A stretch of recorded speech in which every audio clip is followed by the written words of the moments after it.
Shalom Jemaat GBI Jerusalem, Alkitab suara hari ini terdapat dalam Yehezkiel pasal 31-33.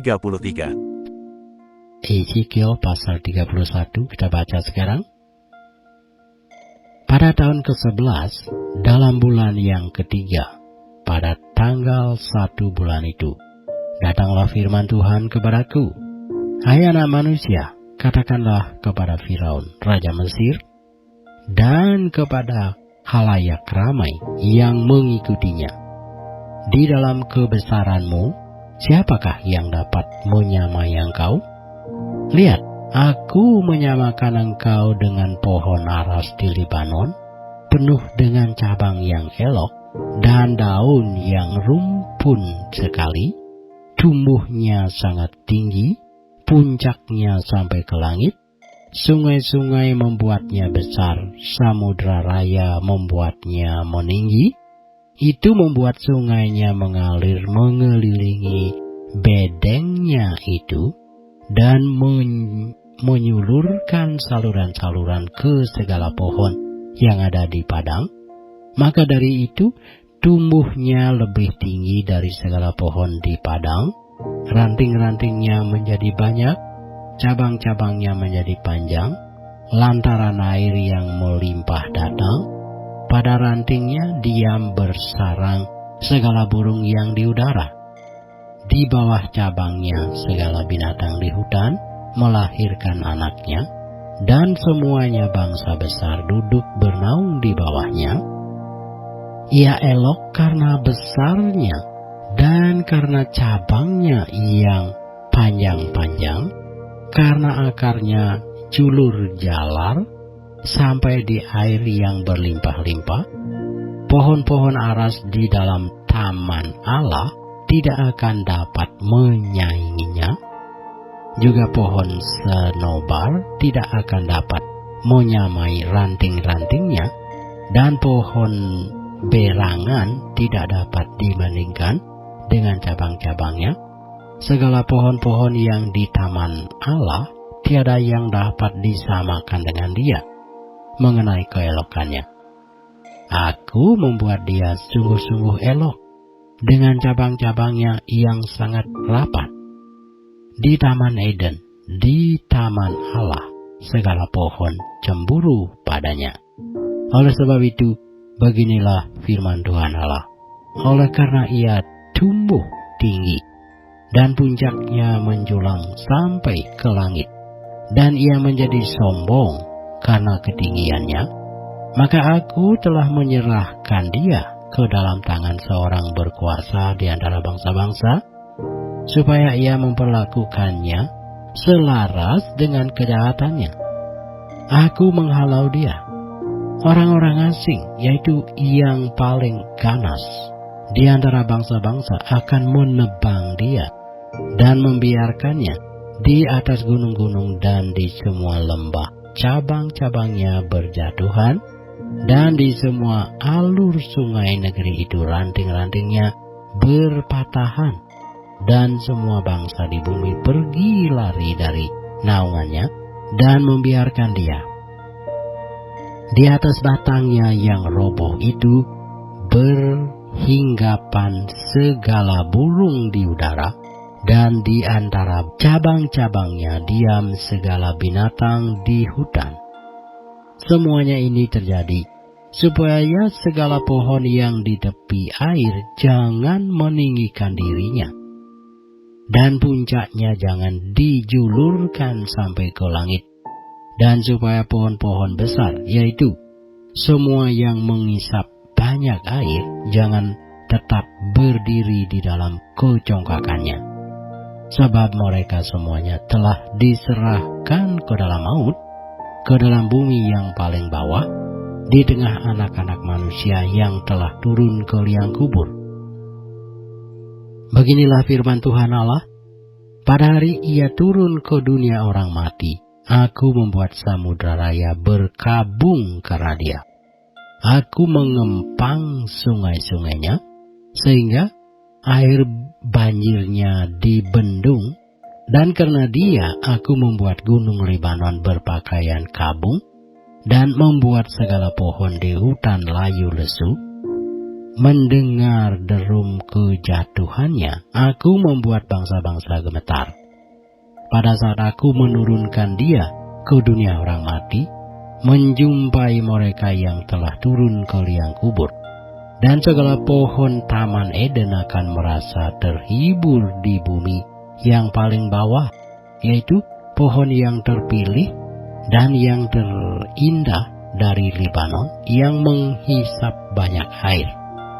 Mereka juga turun bersama dia ke dunia orang mati, yaitu ke orang-orang yang mati terbunuh oleh pedang, dan mereka yang bernaung di bawahnya di tengah bangsa-bangsa mati juga.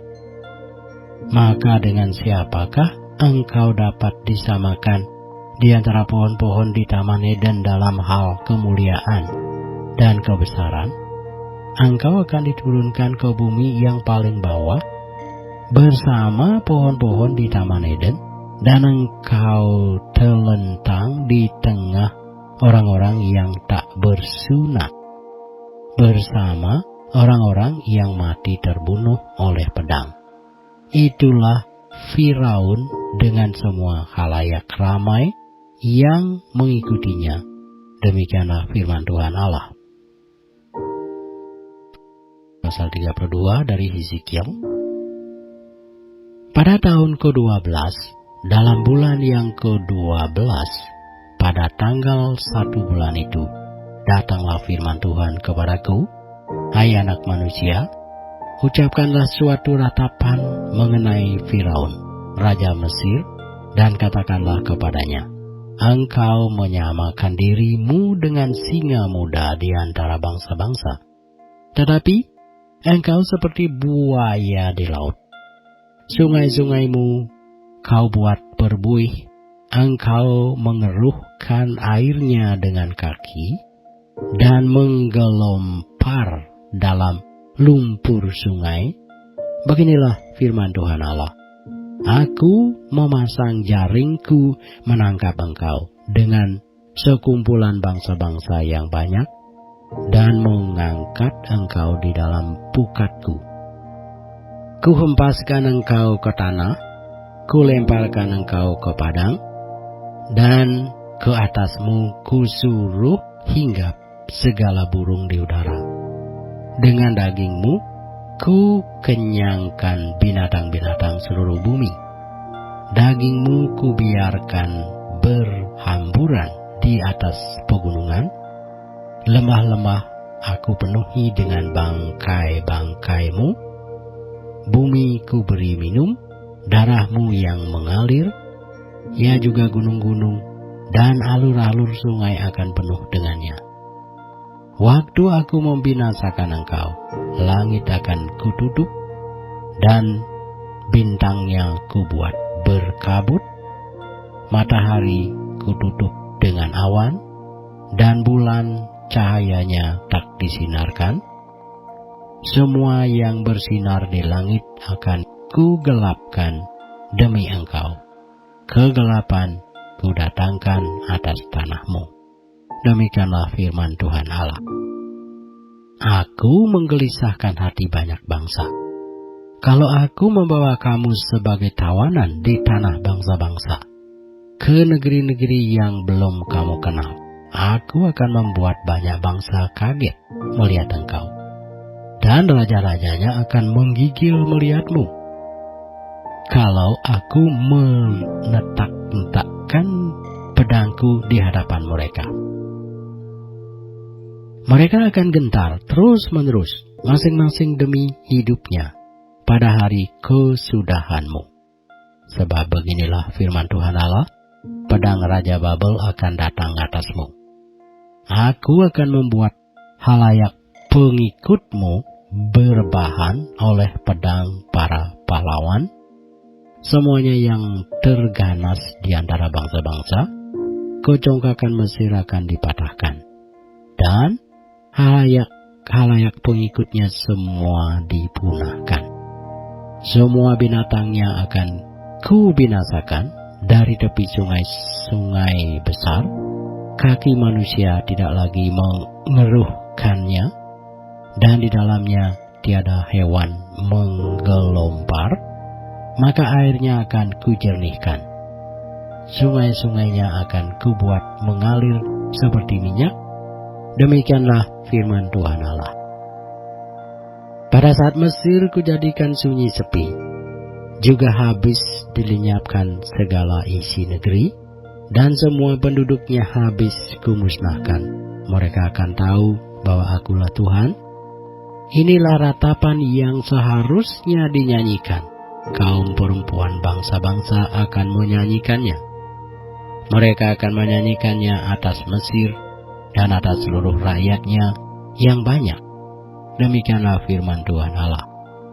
Pada tahun ke-12 dalam bulan pertama, pada tanggal 15 bulan itu, datanglah firman Tuhan kepadaku, "Hai anak manusia, perdengarkanlah suatu ratapan.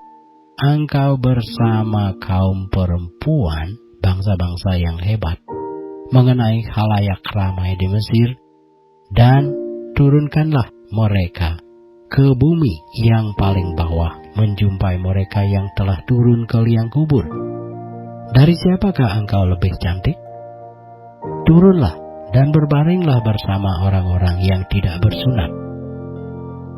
Mereka akan rebah di tengah orang-orang yang mati terbunuh oleh pedang, dan seluruh rakyatnya yang banyak akan terlentang bersama dia. Orang-orang berkuasa yang gagah perkasa beserta pembantu-pembantunya akan berbicara mengenai dia dari tengah dunia orang mati. Mereka telah turun dan terlentang. Orang-orang yang tidak bersunat itu yang mati terbunuh oleh pedang. Di situ Asur dengan semua sekutunya sekelilingnya terdapat kuburnya. Mereka semuanya mati terbunuh, rebah oleh pedang. Kuburnya ditentukan pada bagian yang terdalam dari liang, dan kumpulan pengikutnya terdapat sekeliling kuburnya. Mereka semuanya mati terbunuh, rebah oleh pedang, yaitu yang menimbulkan ketakutan di dunia orang-orang hidup. Di situ Elam dan sekeliling kuburnya seluruh rakyatnya yang banyak.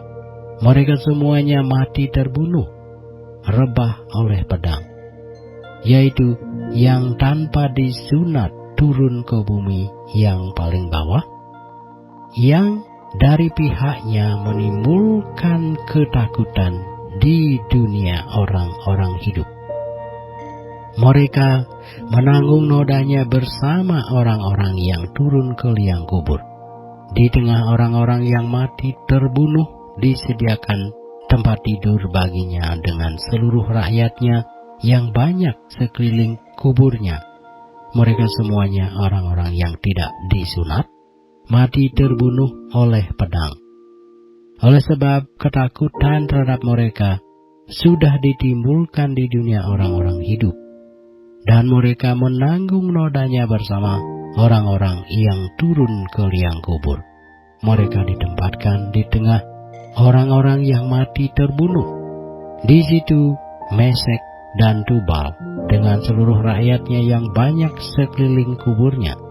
Mereka semuanya orang-orang yang tidak disunat, mati terbunuh oleh pedang, sebab mereka menimbulkan ketakutan di dunia orang-orang hidup. Mereka tidak dibaringkan bersama pahlawan-pahlawan yang mati rebah pada zaman dahulu, yang turun ke dunia orang mati bersama segala senjata perangnya, dan yang pedang-pedangnya ditaruh orang di bawah kepalanya, serta perisai-perisainya terletak di atas tulang-tulangnya, sebab ketakutan terhadap pahlawan-pahlawan itu meliputi dunia orang-orang hidup. Engkau akan terlentang di tengah-tengah orang-orang yang tidak bersunat bersama orang-orang yang mati terbunuh oleh pedang. Di situ Edom, raja-rajanya, dan semua pemimpinnya yang ditempatkan dekat orang-orang yang mati terbunuh oleh pedang. Walaupun mereka kuat, mereka dibaringkan dekat orang-orang yang tidak disunat, dan dekat orang-orang yang turun ke liang kubur. Di situ pemimpin-pemimpin dari utara, semuanya mereka, dan semua orang Sidon, yang dengan malu turun dekat orang-orang yang mati terbunuh, walaupun dengan kekuatannya mereka sudah menimbulkan ketakutan terhadap mereka, mereka dibaringkan tanpa disunat dekat orang-orang yang mati terbunuh oleh pedang, dan mereka menanggung nodanya bersama orang-orang yang turun ke liang kubur. Firaun akan melihat mereka semuanya, dan ia akan merasa terhibur dengan nasib halayak ramai yang mengikutinya. Firaun mati terbunuh oleh pedang dengan seluruh tentaranya. Demikianlah firman Tuhan Allah. Oleh karena ia menimbulkan ketakutan di dunia orang-orang hidup, maka ia dibaringkan di tengah orang-orang yang tidak disunat, dekat orang yang mati terbunuh oleh pedang. Firaun dengan seluruh khalayak ramai yang mengikutinya. Demikianlah firman Tuhan Allah. Pasal 33 dari buku Hizkiel. Lalu datanglah firman Tuhan kepadaku, hai anak manusia, berbicaralah kepada teman-temanmu sebangsa, dan katakanlah kepada mereka, kalau aku mendatangkan pedang atas sesuatu negeri, dan bangsa negeri itu mengambil seorang dari antara mereka, dan menetapkan dia menjadi penjaganya, dan penjaga ini melihat pedang itu datang atas negerinya, lalu meniup sangkakala untuk memperingatkan bangsanya.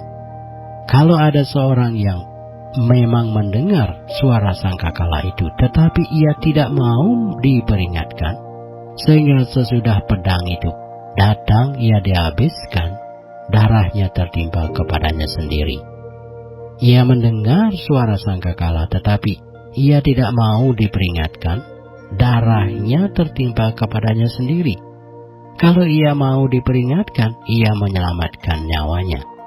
Sebaliknya penjaga yang melihat pedang itu datang tetapi tidak meniup sangkakala, dan bangsanya tidak mendapat peringatan, sehingga sesudah pedang itu datang, seorang dari antara mereka dibinasakan, orang itu dihabiskan dalam kesalahannya, tetapi aku akan menuntut pertanggungan jawab atas nyawanya dari penjaga itu. Dan engkau anak manusia, aku menetapkan engkau menjadi penjaga bagi kaum Israel. Bila mana engkau mendengar sesuatu firman daripadaku, peringatkanlah mereka demi namaku. Kalau aku berfirman kepada orang jahat, hai orang jahat, engkau pasti mati, dan engkau tidak berkata apa-apa untuk memperingatkan orang jahat itu supaya bertobat dari hidupnya, orang jahat itu akan mati dalam kesalahannya, tetapi aku akan menuntut pertanggungan jawab atas nyawanya daripadamu. Tetapi jikalau engkau memperingatkan orang jahat itu supaya ia bertobat dari hidupnya, tetapi ia tidak mau bertobat, ia akan mati dalam kesalahannya. Tetapi engkau telah menyelamatkan nyawamu. Dan engkau anak manusia, katakanlah kepada kaum Israel, kamu berkata begini, pelanggaran kami dan dosa kami sudah tertanggung atas kami, dan karena itu kami hancur. Bagaimanakah kami dapat tetap hidup? Katakanlah kepada mereka, demi aku yang hidup, demikianlah firman Tuhan Allah, aku tidak berkenan kepada kematian orang fasik, melainkan aku berkenan kepada pertobatan orang fasik itu dari kelakuannya supaya ia hidup. Bertobatlah, bertobatlah dari hidupmu yang jahat itu. Mengapakah kamu akan mati, hai kaum Israel? Dan engkau anak manusia, katakanlah kepada teman-temanmu sebangsa, kebenaran orang benar tidak menyelamatkan dia pada waktu ia jatuh dalam pelanggaran. Dan kejahatan orang jahat tidak menyebabkan dia tersandung pada waktu ia bertobat dari kejahatannya. Dan orang benar tidak dapat hidup karena kebenarannya pada waktu ia berbuat dosa. Kalau aku berfirman kepada orang benar, engkau pasti hidup, tetapi ia mengandalkan kebenarannya, dan ia berbuat curang, segala perbuatan-perbuatan kebenarannya tidak akan diperhitungkan. Dan ia harus mati dalam kecurangan yang diperbuatnya.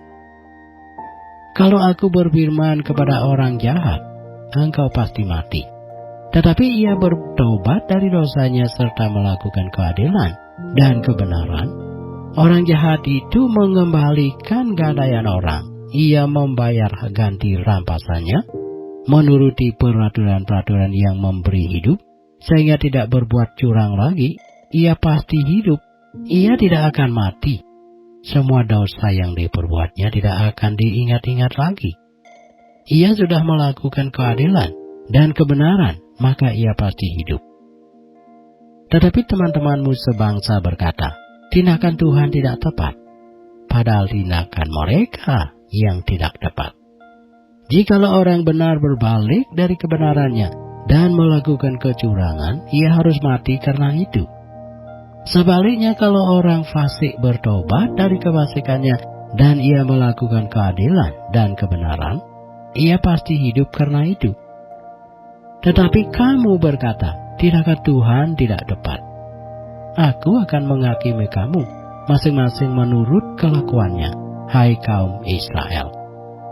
Pada tahun ke-11 sesudah pembuangan kami, dalam bulan yang ke-10, pada tanggal 5 bulan itu datanglah kepadaku seorang yang terluput dari Yerusalem dan berkata, kota itu sudah ditaklukkan. Maka kekuasaan Tuhan meliputi aku pada malam sebelum kedatangan orang yang terluput itu. Dan Tuhan membuka mulutku pada saat menjelang kedatangan orang yang terluput itu pada pagi hari. Mulutku sudah terbuka dan aku tidak bisu lagi. Lalu datanglah firman Tuhan kepadaku, hai anak manusia, orang-orang yang tinggal pada reruntuhan-reruntuhan ini, yaitu yang di tanah Israel, berkata begini, Abraham adalah seorang diri, tatkala ia mendapat tanah ini menjadi miliknya, tetapi kita banyak, tentu tanah ini diberikan kepada kita menjadi milik. Oleh karena itu, katakanlah kepada mereka, beginilah firman Tuhan Allah, kamu makan daging dengan darahnya. Kamu melihat juga kepada berhala-berhalamu dan kamu menumpahkan darah. Apakah kamu akan tetap memiliki tanah ini? Kamu bersandar pada pedangmu. Kamu melakukan kekejian dan masing-masing mencemari istri sesamanya. Apakah kamu akan tetap memiliki tanah ini? Katakanlah begini kepada mereka. Beginilah firman Tuhan Allah. Demi aku yang hidup, orang-orang yang tinggal pada reruntuhan-reruntuhan akan mati rebah oleh pedang, dan orang-orang yang di padang akan kuberikan kepada binatang liar menjadi makanannya, dan orang-orang yang di dalam kubu dan gua akan mati kena sampar. Tanah ini akan kubuat musnah dan sunyi sepi, dan kecongkakannya yang ditimbulkan kekuatannya akan berakhir. Gunung-gunung Israel akan menjadi sunyi sepi, sehingga tidak seorang pun berani melintasinya. Dan mereka akan mengetahui bahwa akulah Tuhan pada saat aku membuat tanah ini musnah dan sunyi sepi, oleh karena semua perbuatan-perbuatan mereka yang keji yang mereka lakukan. Dan engkau anak manusia, teman-temanmu sebangsa bercakap-cakap mengenai engkau dekat tembok-tembok dan di pintu rumah-rumah dan berkata satu sama lain, masing-masing kepada temannya, silakan datang dan dengar apa yang difirmankan oleh Tuhan. Dan mereka datang kepadamu seperti rakyat berkerumun dan duduk di hadapanmu sebagai umatku. Mereka mendengar apa yang kau ucapkan, tetapi mereka tidak melakukannya. Mulutnya penuh dengan kata-kata cinta kasih, tetapi hati mereka mengejar keuntungan yang haram Sungguh engkau bagi mereka seperti seorang yang melakukan syair cinta kasih dengan suara yang merdu dan yang pandai main kecapi. Mereka mendengar apa yang kau ucapkan, tetapi mereka sama sekali tidak melakukannya. Kalau hal itu datang, dan sungguh akan datang, mereka akan mengetahui bahwa seorang nabi ada di tengah-tengah mereka.